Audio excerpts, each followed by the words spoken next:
Okay, so welcome to the 10 Steps to Success. Today we are going to go over step number 7. Step number 7 is about the invitation. Okay, so let's just review really fast what the previous 6 steps were. Step one, number 1, our motivation, right? The motivation is the our why, our reason for being here. It's the engine, right, on our vehicle. Without the engine, we're not going anywhere. Got to have the power that pushes us forward, right? So that's the why that motivates us and drives us. And then, of course, now that we've decided that we're going to do this and we're motivated, we're launching our business, right? So we're setting everything up. We're creating our social media profiles. We're announcing to the world that we're now part of this thing and we're excited. We're going to go do it. And we start creating our list and we start, contacting people on our social media and we put all that together. So that was step number 2. Then, of course, we do step number 3, which is setting our goals, right? We think, okay, the long-term goals, the short-term goals, and starting with the end in mind and how do we get there, all that with goal setting. Then, of course, we commit. We decide this is what we're going to do. This is going to be our focus. This is where we are. We're planting our flag because if we don't, if we're involved in 1,000 different things, we're never going to get any of them done, right? We got to commit. We got to decide this is the thing. This is the one, and put in enough energy because just like an airplane needs, it takes, I think it was 20-25% of the fuel that an airplane uses to get off the ground, right? It's an interesting analogy. That's what it takes. It takes 20 to 25% of the fuel in a plane just for the takeoff. And then after that, it can go the whole rest of the way with the other 80%, right? But it takes that much effort, that much energy and power just to get it launched, just to get it up in the air. And the same thing, if we commit, we got to commit, we got to do it, we got to put in and say, we're doing this for the next, 90 days, this next 6 months for sure, 100% to get it up in the air. Because if we don't, then we're never going to take off. Of course, step number 5 is the personal development. Now that we're doing it, now that we're up in the air, now that we're going, we've got to maintain it, right? And that's done through the personal development. That's done through reading and learning and understanding and becoming that $1 million person.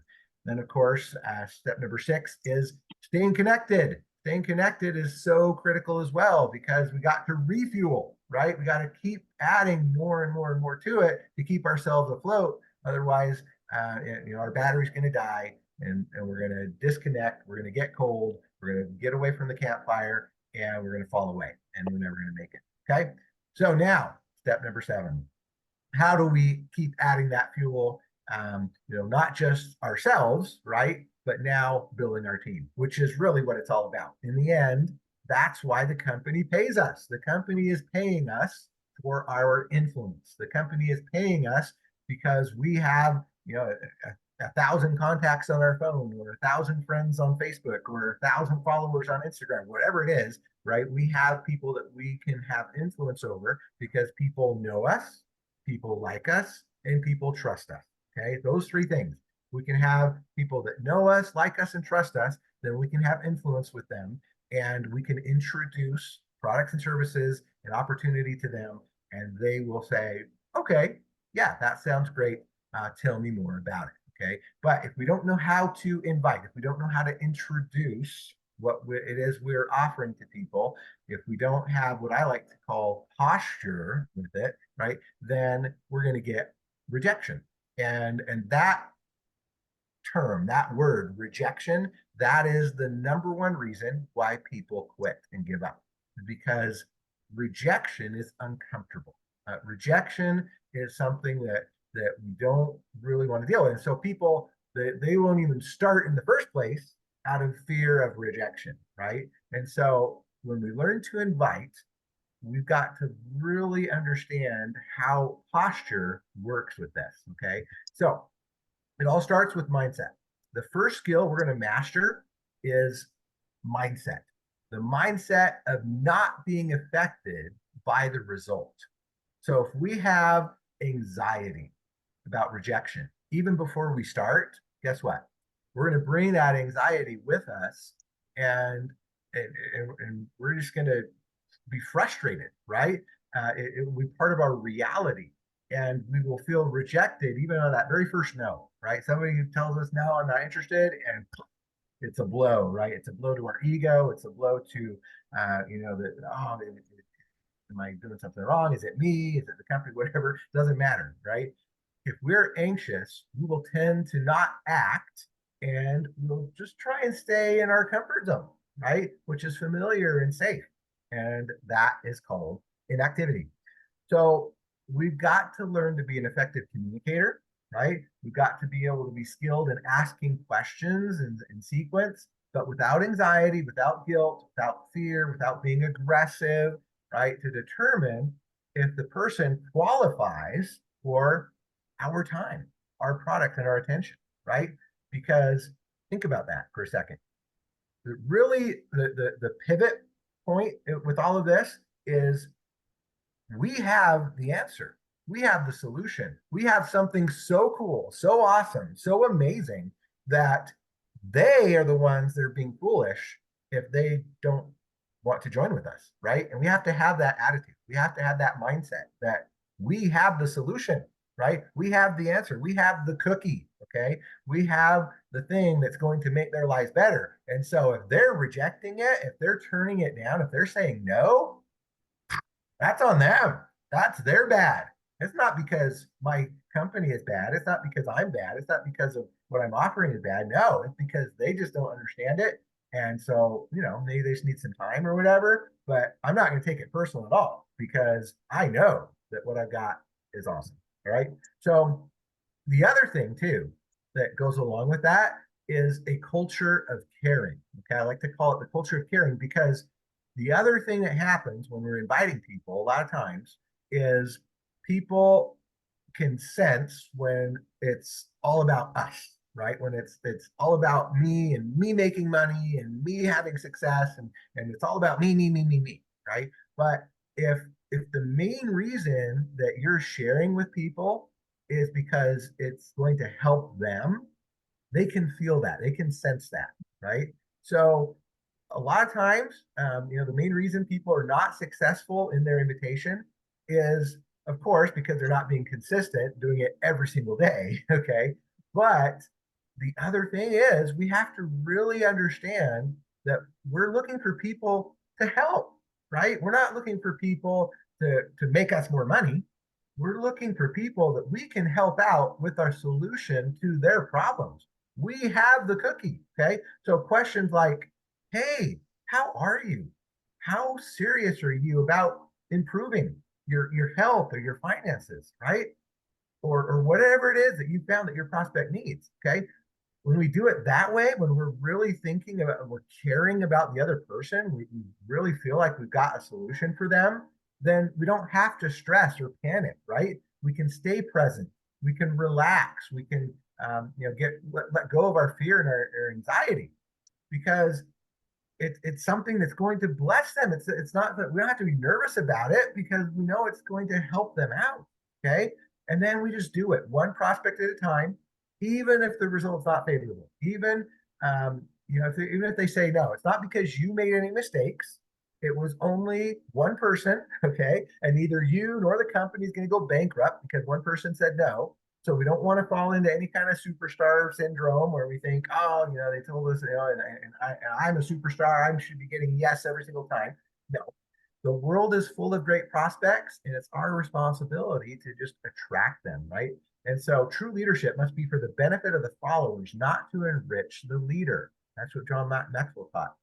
And if we have those two thoughts, okay, number one, that that we're actually out there to help people, okay, and number two, we have a solution, then prospecting and talking to people is going to be easy because we know that we're helping them, okay, that number one, that it works, we're confident of that, and number two, that it will actually help them in the long run, right? So rejection, okay, there's a great difference between objection and rejection, right?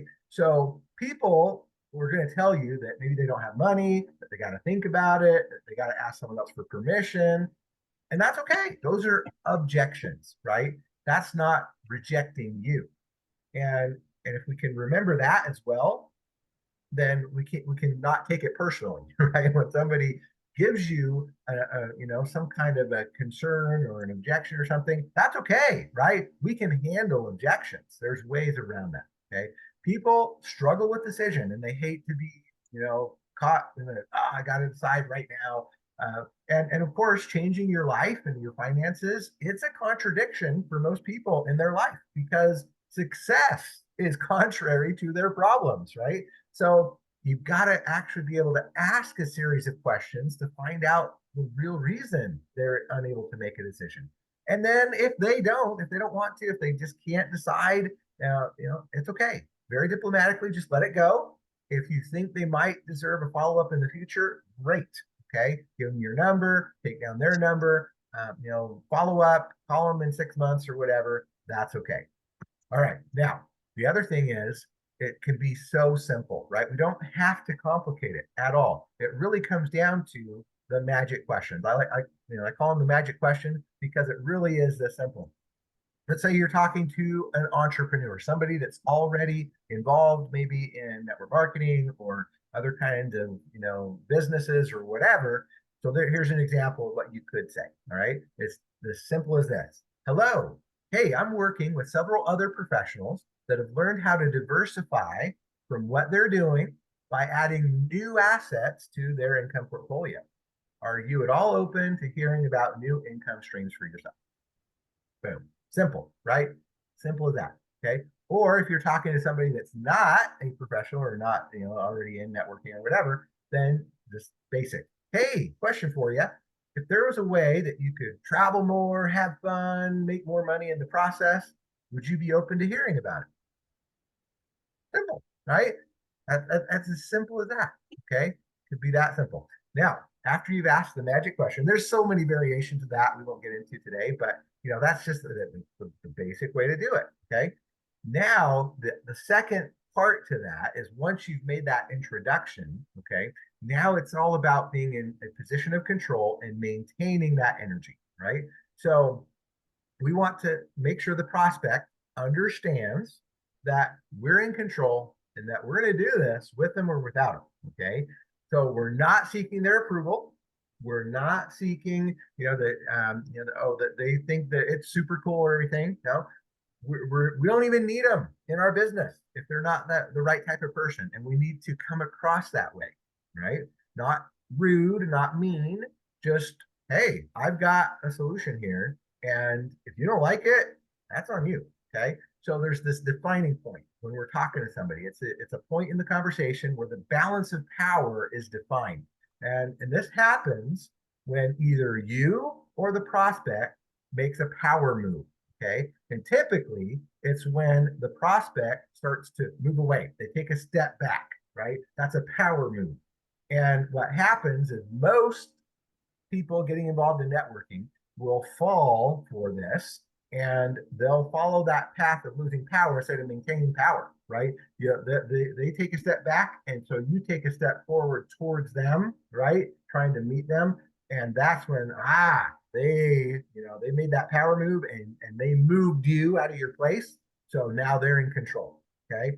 We don't want to do that. We want to maintain our position always. So here's an example. Let's assume that the prospect, after you did the presentation or whatever, then they say, I don't think I can do this kind of business. So the rookie, right, the brand new networker is going to say, why not? You know so many people. You would be great for this, right? You fell into that trap of they backed away and you all of a sudden started along the path of begging, right? Convincing, right? You fell into their power trap. This increases the resistance actually of the prospect because all of a sudden they feel like they were right to say what they said, right?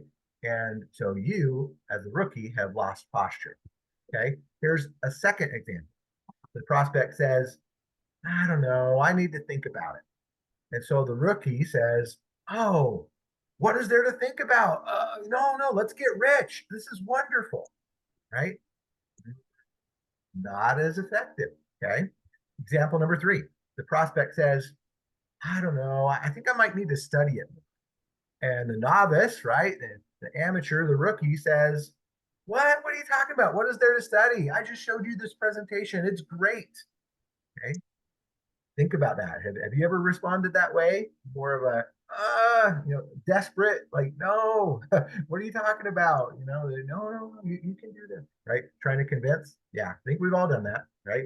Example number 4. The prospect says, I don't know, I need to ask my wife or husband about it. And the rookie and says, no, don't do it. They're going to say no. And then you're going to put your future at risk, right? Like, like you moved in the direction of fear, right? You moved in the direction of begging and no, don't do that. All these examples, the rookie has lost the power and control in the conversation. So let's take a look at some examples of power and posture, right? As you must always maintain that. This is where you use your surety and your confidence to give your prospect a sense of missing out or a fear of loss. Okay, that's what we want to do. We want to make them feel like they're missing out by not being part of this, right? Now, you don't want to be rude, but you just maintain the absolute excitement of what you are offering. Okay, so let's take a look at those exact same examples with power and posture in place of fear. So first one, the prospect says, I don't know if I could do this type of business. Well, you as the pro with full power and confidence say, yeah, you're probably right. You know what? Hey, do you know anybody else that you could recommend that has been affected by the economy and who would like to save money and earn some extra money to improve their lifestyle? What did you just do there? See that? Now you've maintained the posture. You're so sure that what you've got is so awesome that you're like, yeah, okay, yeah, maybe it's not for you, but hey, do you know anybody else that might want to benefit from this thing? What did that do? It made the prospect have some fear of loss, right? It made the prospect go second guess and go, oh, yeah, I do know some other people, and so maybe I do want this, right? Like they second guess it because you stood your ground. You stood with your confidence and your surety that what you've got is a solution. And if by them backing away, that's on them. That's their issue, right? Like, okay, you're gonna turn me down. All right, whatever, you probably know some other people that would like to benefit and save money and make money, right? And it really does make them second guess and go, wait, oh, that must be good then, okay? Because you're so sure of it that you want to talk to somebody else that they know. And now they're thinking, oh, wait, no, if they're going to talk to my friends, I want to be the one talking to my friends, right? So, example number 2, I need to think about it. And the pro is going to say, of course, take your time, right? I spend so much time training and coaching people. I don't want to waste my time with people who are not totally sure that this is something they want to do. Now that might sound a little cruel, a little bit, but the idea is, no, and you could say a little bit nicer, maybe, oh yeah, take your time, it's great. I'm coaching, I'm training, I'm doing all these things, and we'd love to work with you. But yeah, go, do what you think about it, and I'll be here, right? I'm doing this. It's exciting. I'm so stoked about this thing, and I've got so many other people I could go talk to. So think about it and let me know. Let me know, right? And right, because now you've maintained that stature, right? That posture of okay, this thing is awesome, and they're going to go away going, ooh, I wonder what it is. I wonder why that's so cool for them, right? Example number 3, the prospect says, I need to study it more. That pro would say, absolutely. Yeah, we got tons of videos, we got documents that we have available. So for sure, go look at each one before you decide so that we can make sure that this is right for you. Because I work with a lot of people and we need to make sure that this type of business is a good fit before you start so we don't waste each other's time, right? So you just maintain that posture like, I have the answer here. And so you go do what you got to do, study it, understand it, learn it. I'm here to help you. I can send you a bunch of stuff. I can send you all this information. Great. I can answer any questions you have, but I'm not going to beg, right? I'm not going to be the one that say, oh, no, please, don't just get in today. Otherwise, you're going to, no, let them do it and maintain that posture. Example 4, I need to ask my wife or husband. Pro, perfect. Perfect. That's great. Because before I spend a lot of time training you, I want to make sure that this is a good option for you and your family, right? Absolutely. Go ask them, right? You're so sure about this that you know that their spouse is probably going to say yes too, right? Like that's the confidence you have in this. Okay. Now, does it work? A lot of people are probably thinking, oh, but those answers are not going to, work to get them to sign up right in the moment. And that's true because this is not sales. Okay. You're not salespeople. A lot of people have been trained in sales where they've got to get the sale right then, right? So you start trying to overcome objections and whatever, and answer things right then because if they walk out that door, it's gone, right? It's over. Okay. But this is not sales. This is networking. And so I personally don't like to pressure people in to sign up just to have them resign the next day, right? A lot of people have done that. I've seen that in the past where they'll sign up and then like a couple of days go by and they quit. They've already called in the customer support and canceled their spot, right? Because it wasn't, they were pressured into it, right? We don't want that. One-time direct bonuses are good, but we prefer to have people who are going to stay in long term so we can have residual income, right? That's the whole goal. So, in conclusion, despite what you may be thinking, these tactics help 70% of undecided people change their mind and decide to sign up over time, right? They might not do it in the moment, but they will because they saw how confident you were, right? And when they do, they're already eager and they're not forced into it. So it's much more likely that they will stay and engage. So bottom line is share, share, share, because you don't know who's going to do it, right? Use those magic questions. Talk to everybody. Keep it simple. Okay, don't overdo it. Don't share way too much on them. Don't vomit on them, right? We know that. But just share, share, share. And then the more people you share with, the more yeses you're going to get because we have the cookie, right? When you have the cookie and you have that confidence and that posturing, the people will automatically, even if it's, down the road a little bit, will want to come back and know what is it about that that's so cool. It's got them so excited and you'll get more signups that way. So that's the invite training today. Hopefully that was helpful for you.